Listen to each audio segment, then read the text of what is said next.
2. We are presented by Progressive Insurance. I highly urge people to go to ESPN.com or the ESPN app and read through the Dan Graziano, Jeremy Fowler story from their notes around the combine. I kept reading it, taking notes on it, and then it kept going with more juicy nuggets after more juicy nuggets. And I basically had a page of notes off of this story. They did a great job with this. And one of the things that really jumped out at us, per Graz, that Kyler Murray and Gino Smith are in strong consideration for the Vikings QB spot, with Tua and Kirk Cousins on the radar as well. You know, hold on, say that again. Kyler Murray, Geno Smith for the Vikings. Mm-hmm. Kirk Cousins, Tua, also on the radar for the Vikings. Wow. They wouldn't sign all of them, obviously. Sure. But they would potentially. They could sign all of them. They still might not have a quarterback. Well, that's interesting. And they're trying to cut salary cap space by either trading or releasing Aaron Jones, the running back, Javon Hargrave, the defensive lineman, as Adam Schefter reported over the weekend, that they are both going to either be released or traded before the league year starts. So of those names, are any of those guys a clear-cut upgrade over J.J. McCarthy? And could any of those quarterbacks potentially make them into contenders? Because if you think back a couple of weeks ago, Kevin Clark, This Is Football podcast, said on our show that he believes if Mac Jones were to go to the Minnesota Vikings, they'd be Super Bowl contenders. And if they would have an upgraded quarterback, anyone that could potentially win the NFC North is automatically a Super Bowl contender. Is there anyone on that list that would make them a contender?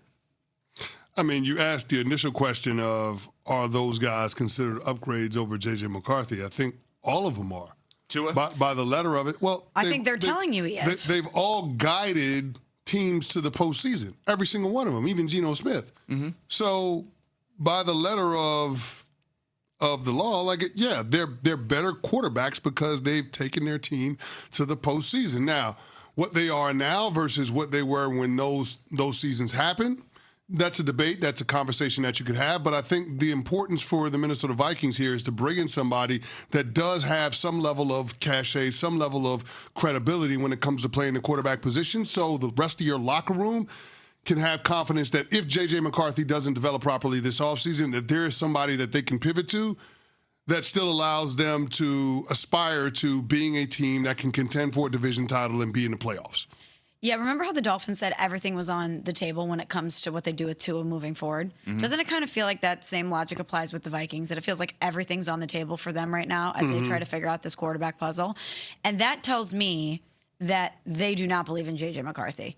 If you're giving me those names and you're saying all of these guys who are available, could potentially be available, are on the table for them, that tells me that. And I'm not saying they're out on him long term, but at least for this season, they're saying he doesn't have it right now. This is going to be a longer project or we're going to move on from him. Because last year, it was completely different. Last year, even though they wanted to get something done with Daniel Jones and potentially Sam Darnold, they thought, well, we've got this guy. And he was injured.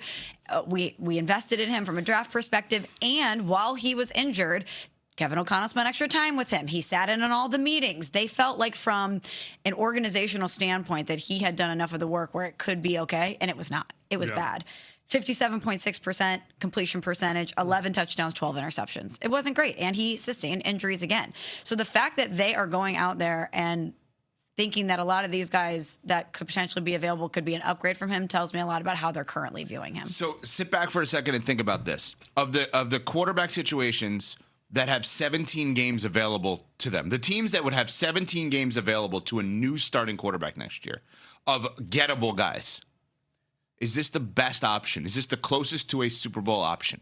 Right? So you're thinking about, like, the Chiefs don't have 17 games available. The Chiefs may have 2 or 3 before Mahomes gets back, right? Mm-hmm. We're saying everybody's healthy when they're supposed to be healthy. Who has 17 games available as a starter that could be better than this situation? Is Pittsburgh better? Probably not as of right now. No. Okay. Is Indy better? Maybe. We're going to probably hear news about Daniel Jones over the next 48 hours. It seems like transition tag, if they don't work out a deal, is what Graz and Fowler reported in this story. Mm-hmm.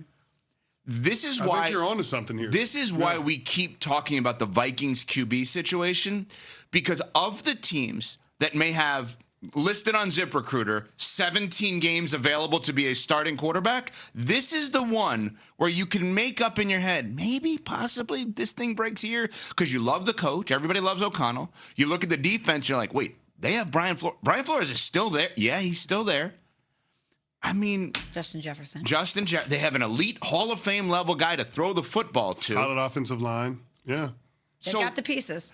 There is going to be a reason, ladies and gentlemen, that Nuno and Pat and Cam and Jovante, every time they're putting the show sheet together, probably have the Vikings QB news right there, because there's no other team in the NFL as of this moment that you could envision 17 games available for a starter where if you're really good, you could get to the Super Bowl. Okay, so feet to the fire of those 4 names that were thrown out there, who's the guy that you think is the best fit for Minnesota if they are going to win the division, if they're going to contend for a playoff spot? Okay, so I would rank them. I'm struggling on 1 and 2. My 1 and 2 is a competition. Well, first of all, Aaron Rodgers would be my answer, but he's not. He's not on this. He's not on this specific list. So it would either be Gino or Cousins. I would have Kyler third, and I would have Tua a far fourth. Well, I would have Tua last as well, but I'm surprised you'd put Kyler 3. Yeah, I don't believe in him necessarily as a big-time starting quarterback. Gino, to me, has proven reliable professional. Like, I'm looking for a reliable professional. Geno Smith has become that. I understand that he stunk last year, but in this story, there was I think a lot of people would have stunk with that Raiders team. That's what they were saying. Yeah. There's a couple of nuggets in there about maybe it was more the Raiders' offense. And what's interesting is, Chip Kelly gets bounced. Chip Kelly has glowing things to say about Geno, which was interesting, I thought, because clearly he wasn't a professional clique. Personally, they seem to get along fine. I would say either Cousins or Geno would be my number 1. See, and while I hear what you're saying, you're thinking, how can I be risk averse in this situation? Whereas I'm thinking potential, which is why I would go with Kyler. Or at least I'd be really intrigued if I'm Kevin O'Connell by Kyler Murray. And maybe it's the Sam Darnold residue. Maybe it's, okay, we saw somebody who was drafted by a place that didn't have success with him.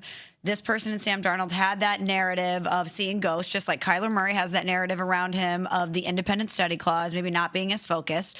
You have somebody in Kyler that sustained injuries. We've seen flashes at times of the athleticism. I mean, this guy is an athlete, a pure athlete. Okay. Well, not what we're seeing that was shown on TV right now. As she's doing this hype for him, is a shotgun snap. Oh my gosh, off they his did face. me dirty. Javonte just did you dirty. Me so it's Kyler dirty. Murray taking a shotgun snap off of his face. You know what? Perfect way to end it. And getting sacked and throwing We're going to continue it coming up. Mike Tannenbaum is going to join us. ESPN NFL Front Office Insider next. We're on Sportsmanlike, presented by Progressive Insurance.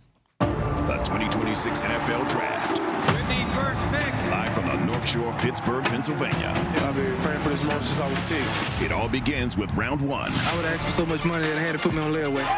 Thursday, April 23rd on ESPN Radio, ESPN, and on ABC. Presented by Pella Windows and Doors.